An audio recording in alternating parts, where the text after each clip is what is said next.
여러분 반갑습니다. 오늘 제가 내일 업로드할 방송을 녹화하는 이 시간은 오늘 화요일 26일 10시 반입니다. 조금 전에 국민의힘 당대표 결선 투표를 발표를 했었습니다. 그래서 오늘 제목은 부정선거도 압도적 지지를 바꾸지는 못했다, 이래 한번 정해봤습니다. 사실은 오늘 녹화된 저희 방송에서는 저는 그게 부정선거가 상당히 불안했었습니다.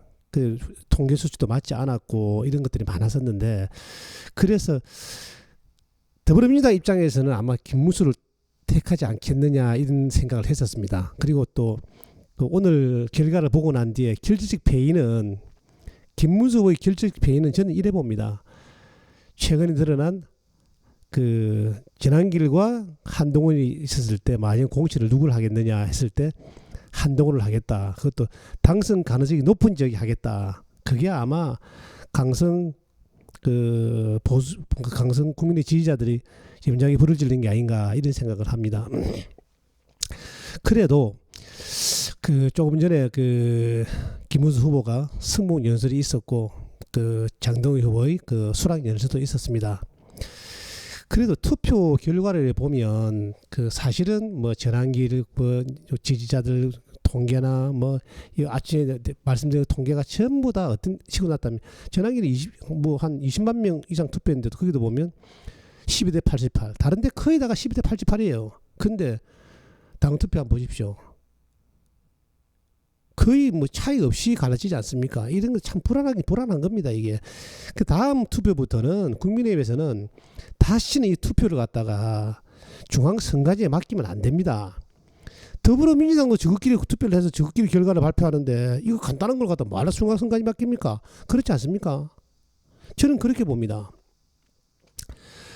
선거 기간에 저도 이렇게 공개적으로 장동희 후보를 지지하는 바람에 반대 회원들의 욕도 많이 들어먹었는데, 사실은 그런 겁니다. 정치공학적으로 봤을 때 이제 김문수 후보는 제 보면 이 선거 막판에 마지막 조율하는 과정에서 안철수와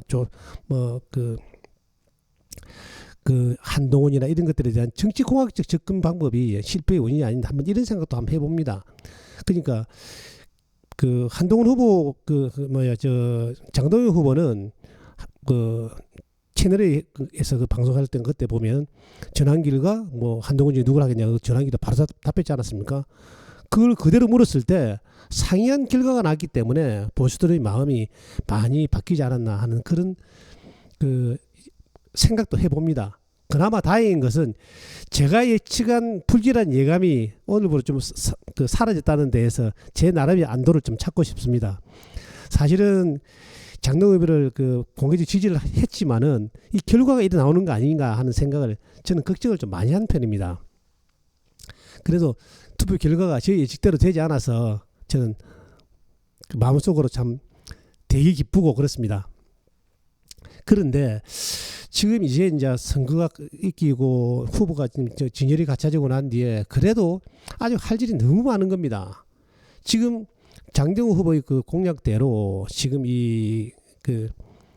이재명 정권이 이걸 끌어내려야 되는데, 지금 장학된 이재명 정권이 들어선 지가 지금 부정으로 들어선 지가 지금 3개월도 채 안 됐습니다. 그래서 이게 벌써 이런 와중에 내년 보궐선거가 지금 10달 정도밖에 안 남았습니다. 그런데 참 제 방송을 하다 보면 내가 자꾸 부정선거 이야기를 하는데, 어때 하다 보면 원인이 자꾸 그쪽으로 돌아가는 겁니다. 왜냐 그러면 오늘도 유튜브 슬쩍 조사하다 보니까 공병호 TV에서 부정선거 명단 중에서 제일 악질적인 사람들 12명 적어놨던데, 거기 이재명이 박찬대 이현주 추미애 쭉 적어놨던데, 내 방송에도 보시면 다 걸어놨습니다. 근데 이 부정선거 없이 또 해결 방법이 또 없거든요. 달리 생각해 보면 장동희 후보가 앞으로 나아갈 길도, 지금 저들이 지금 국민의힘을 해체하겠다고 저 난리를 치고서 왔는데, 그러면 우리가 똑같은 방법으로 가야 될까 하면 이해는 이다. 저가 정청래가 저 인간이 국민의힘을 해체하려고 정당 해산법을 만들었습니다. 그러면 너가 정당 해산을 돌리려면 우리도 정당 해산으로 가야 되는 겁니다. 왜? 너그 부정으로 당선된 사람 4개에서는 51명이다. 그리고 거기다가 비례까지 54명인데 그럼 부정으로 당선된 사람이 부정으로 입법을 했고 부정으로 탄핵했고 그렇기 때문에 우리도 맞불을 놓으려 그러면 저 생각은 그렇습니다. 맞불을 정당을 해산하려고 우리도 그 많은 이유가 있지 않습니까? 저들은 무슨 이유인지 모르겠습니다만은 우리 같은 경우는 하려 그러면 부정으로 당선된 사람이 국회에 있기 때문에 그걸 원인으로 해서 그 정당 해산 심판 청구 소송을 우리도 걸어야 되는 겁니다. 그래야지 맞불 작전으로 가야 됩니다.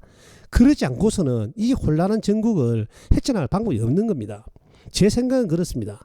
그리고 지금 이제 그 장동혁 후보는 아스팔트 세력하고 다 뭉겠다 그랬는데 그거 맞는 말입니다.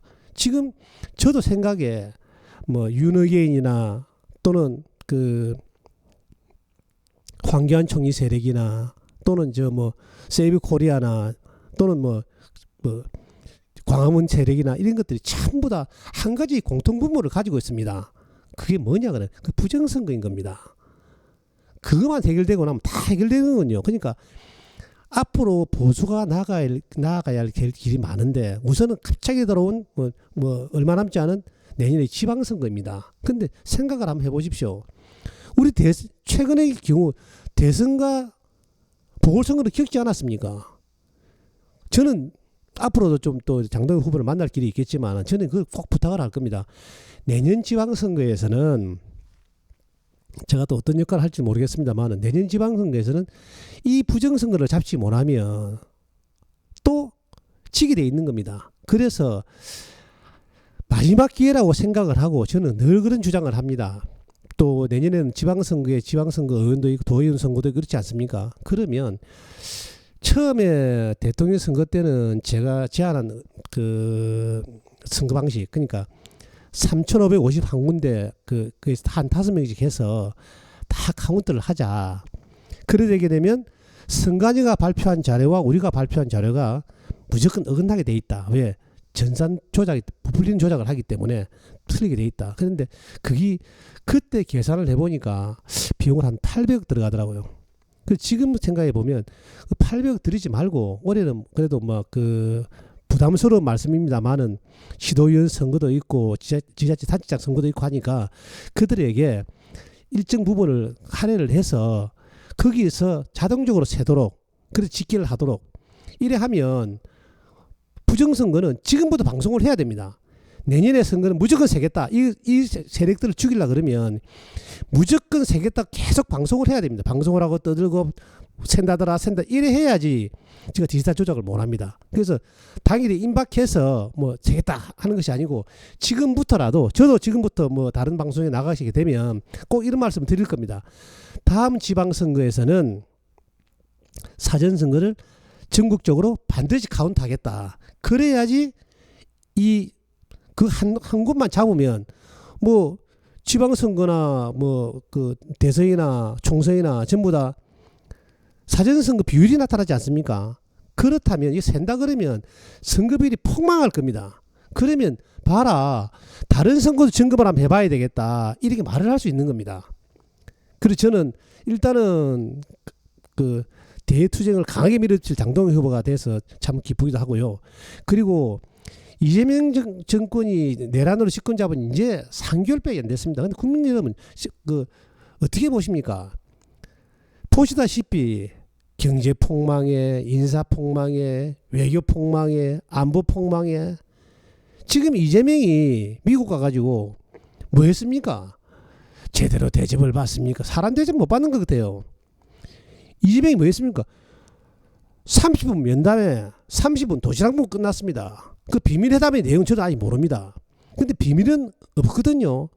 어차피 회담의 결과는 어떤 식으로든 국민 앞에 내놓아야 됩니다. 그거 안 내놓으면 그리 많은 돈 들여가지고 호텔 한 개씩을 다 쓸 정도 해놔놓고 아무 결과가 없으면 국민들이 뭐라 하겠습니까?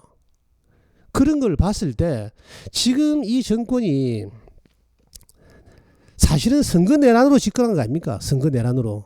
그렇기 때문에 이 정권이 이제 첫 외교로 일본을 거쳐서 미국을 갔다 오긴 오는데 아마 이 외교의 첫 성과는 아무것도 없을 거라 생각이 됩니다.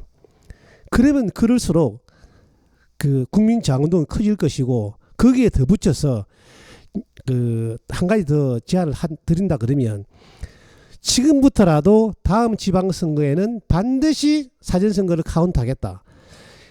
계속 이야기를 했는데 이 말은 당직자들이나 최고위원들 곱씹어 들어야 됩니다.